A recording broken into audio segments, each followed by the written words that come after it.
Hi, Mr. Kirk. I'm Aaron, and I'm a student here. I want to start off by saying I appreciate you giving me this opportunity to discuss these issues with you, and want to say that though our beliefs differ greatly, I still think it's awesome to be able to converse with you respectfully. For anyone recording me, please put me in an SJW cringe compilation. That's part of my childhood. Oh, okay, good.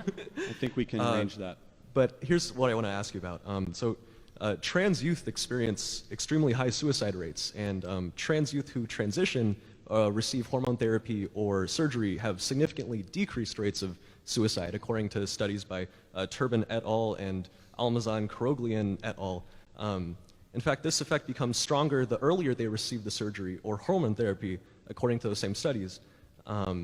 Additionally, the Diagnostic Statistical Manual of Mental Disorders suggests treating gender dysphoria with transition hormone therapy or surgery.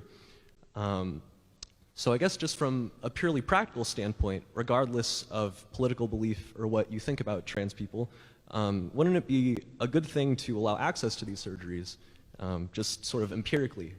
Sure, let me first ask you a question. Why was there not a trans suicide issue in the 90s?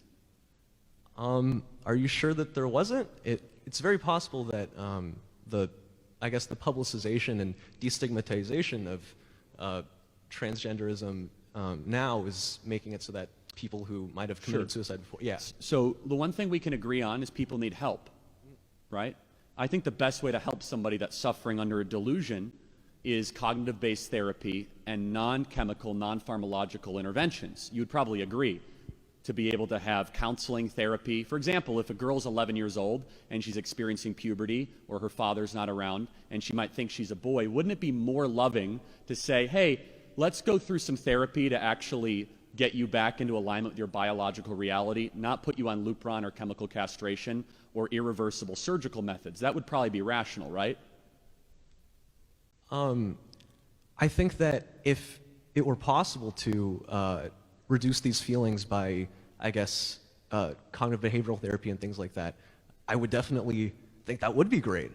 But I guess research also shows that rejecting gender identity in youth typically also increases suicide rate. So let me ask you another question. Do you think that people that are suffering under the mental delusion of transgenderism might have other underlying mental health issues? Yeah, certainly. Yeah, so it's not fair necessarily to connect transgenderism with suicide. It might be somebody that's suffering under gender dysphoria and also a heavy dose of depression, schizophrenia, anxiety, bipolar disorder, right? Yeah, I guess, but just empirically, allowing access to trans or gender-affirming surgery does reduce that suicide Not necessarily. rate. So after 6 years, there's a big thing called transition regret.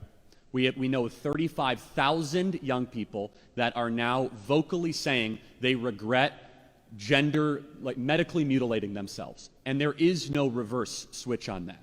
So again, wouldn't it be rational to do what is reversible, which is just cognitive behavioral therapy, not what is irreversible to a 12-year-old that might be going through a temporary puberty-driven crisis? Wouldn't that be a more loving, rational way of going about it? Because what we have now is a boom industry of quote-unquote gender-affirming care clinics and pediatric gender clinics for 12, 13, and 14-year-olds, some of which, by the way, do not require parental consent, of a 13-year-old that might make a mistake. And I think you would agree, you made mistakes when you were 13 years old, right? Of course, of course. Yeah, so shouldn't we have a healthcare system and laws that reflect trying to protect the innocence of a 13-year-old, not trying to incentivize their mistakes where they can't reverse that decision later in life? Yeah, I definitely agree that there are certainly people who do regret these surgeries, and I don't think that's something we should minimize. But at the same time, there are also like hundreds of thousands of people who don't regret these surgeries, and I guess overall... So then maybe they should wait till they're 18. I think that's the whole crux of this, right? So you got 12, 13, 14, 15, and then I would have a separate moral question on that, right? Even when they're 18. But we're focusing on the pediatric element, right? Which I think is important. And let me just kind of reemphasize this, which I think is the question. Let me actually ask you this. Is there an age that's too young in your opinion? If a 6-year-old says, I think I'm a boy, do you think it might be too young to do surgery on them?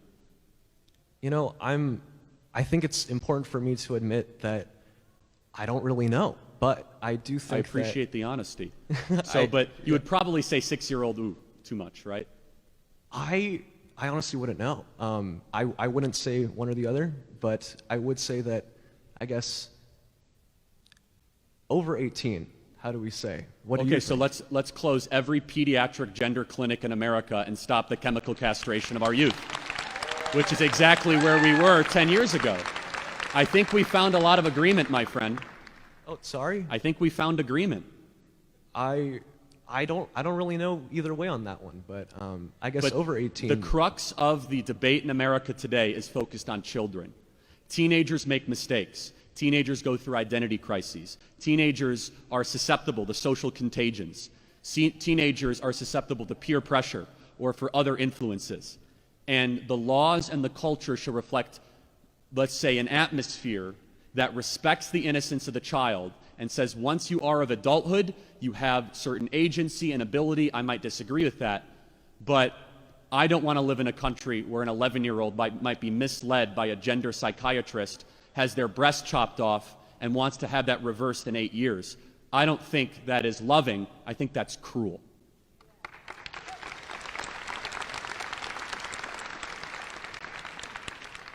I guess I still raise the issue of, in total, the number of people who are committing suicide would probably be reduced if we allowed these surgeries.